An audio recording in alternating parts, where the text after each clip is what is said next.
नमो तस्य भगवतो अरहतो सम्मा संबुद्धस्स नमो तस्य भगवतो अरहतो सम्मा संबुद्धस्स नमो तस्य भगवतो अरहतो सम्मा संबुद्धस्स। नमो बुद्धाय। जय भीम। धम्मचर्या यूट्यूब चॅनलवरती आपल्या सर्वांचं स्वागत आहे। धम्मचर्या चॅनलवरती धम्मपदावरती मी इथून पुढच्या भागामध्ये माहिती देण्याचा प्रयत्न करणार आहे। त्यामुळे सुरुवातीला धम्मपद ग्रंथाची प्रस्तावना या ठिकाणी मी देत आहे। धम्मपद या ग्रंथामध्ये जीवनातील प्रत्येक विषयावर, जीवनातील प्रत्येक अडचणीवर मार्ग सांगणारा हा उपदेशपर ग्रंथ आहे। धम्म म्हणजे आपण समजतो तो धम्म नाही, म्हणजे हिंदू धर्म, बौद्ध धर्म, ख्रिश्चन धर्म, मुस्लिम धर्म, जैन धर्म। तर इथे धम्म अर्थात धम्म म्हणजे आपलं जे मन म्हणजे आपलं चांगलं मन, वाईट मन। धम्म म्हणजे सदाचरण, दुराचरण। सदाचरण म्हणजे धम्म, दुराचरण म्हणजे अधम्म। चांगले विचार म्हणजे धम्म, वाईट विचार म्हणजे अधम्म। अशा पद्धतीने हा जो धम्म आहे तो धम्म म्हणजे मन। आणि मनाचे दोन भाग आहेत, चित्त आणि चेतसिका।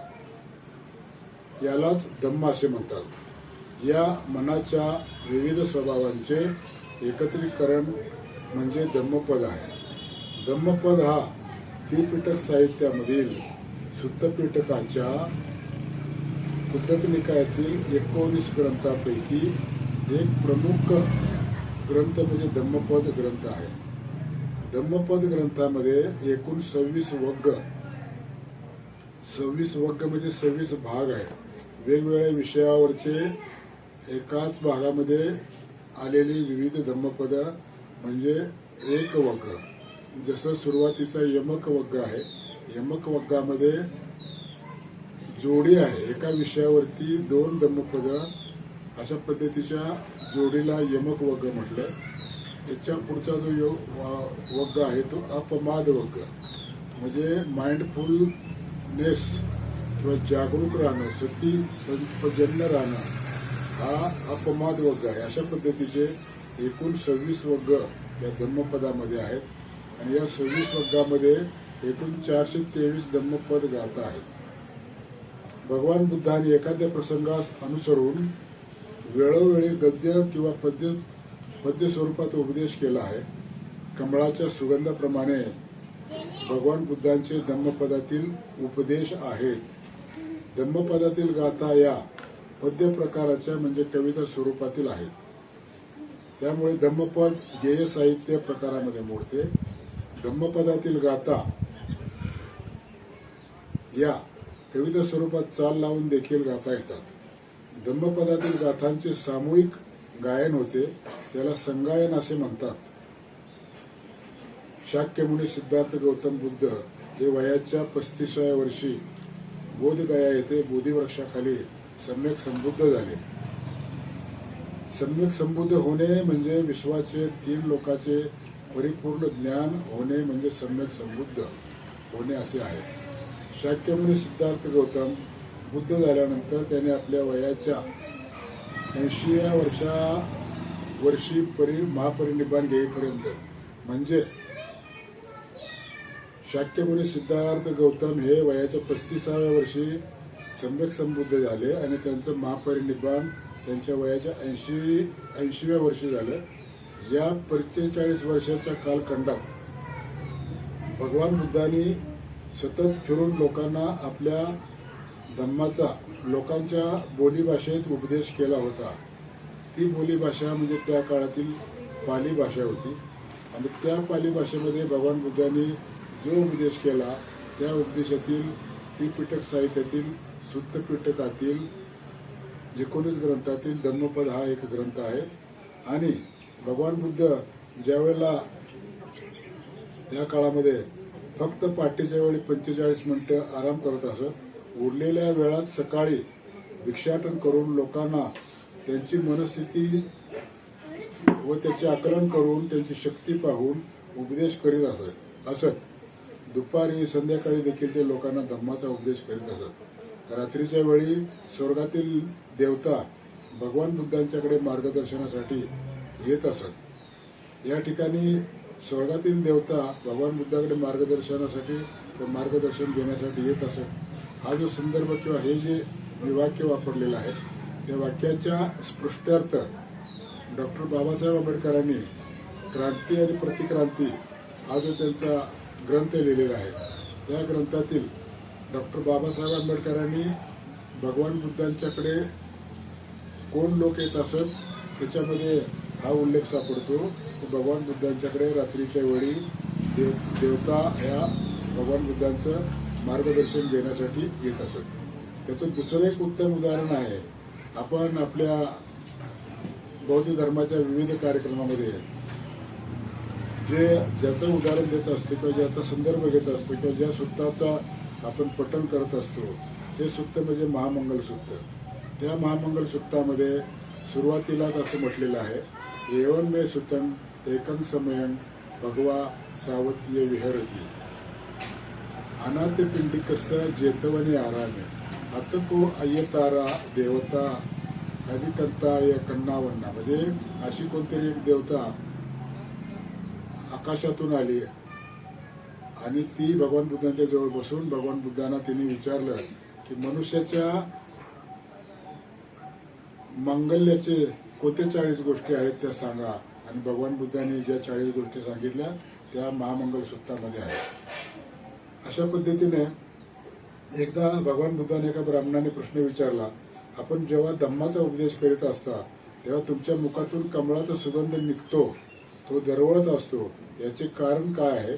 तेव्हा भगवान बुद्ध त्या ब्राह्मणाला म्हणाले, हे ब्राह्मणा, बुद्धत्व प्राप्तीसाठी या संसारात या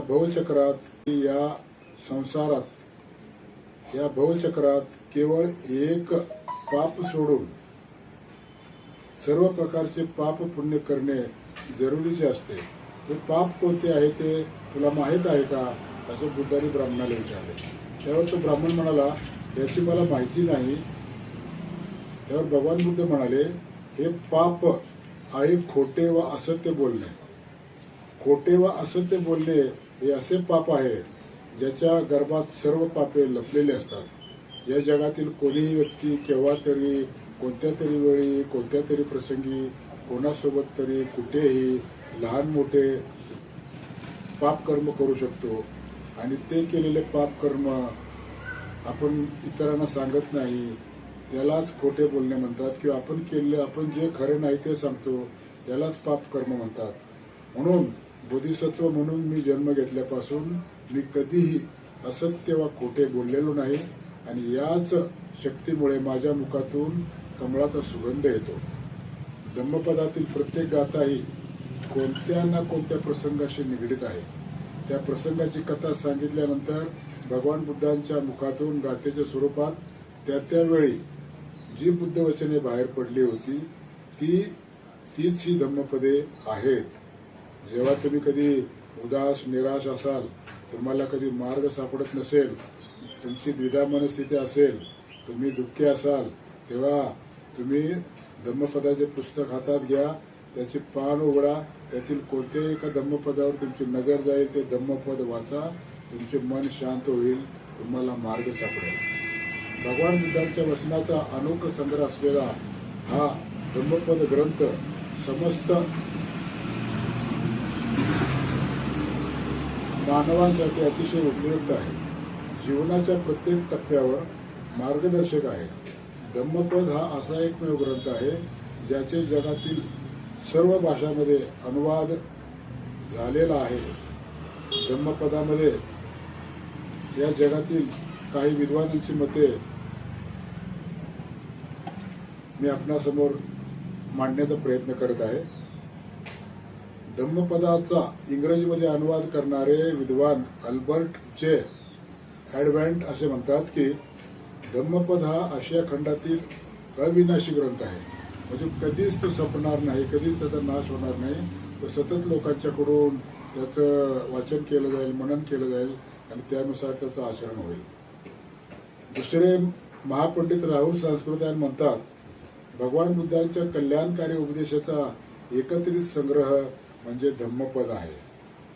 म्हणजे त्रिपिटक साहित्यातील भगवान बुद्धांनी जेवढे उपदेश केले आहेत त्याचा संग्रह किंवा त्याचं क्रीम किंवा लोणी किंवा तूप असं म्हणतो, असं बोललं तर आपण बोलतो त्याप्रमाणे हा त्रिपिटक साहित्याचा एक एकत्रित केलेला उपदेशपर ग्रंथ म्हणजे धम्मपद आहे.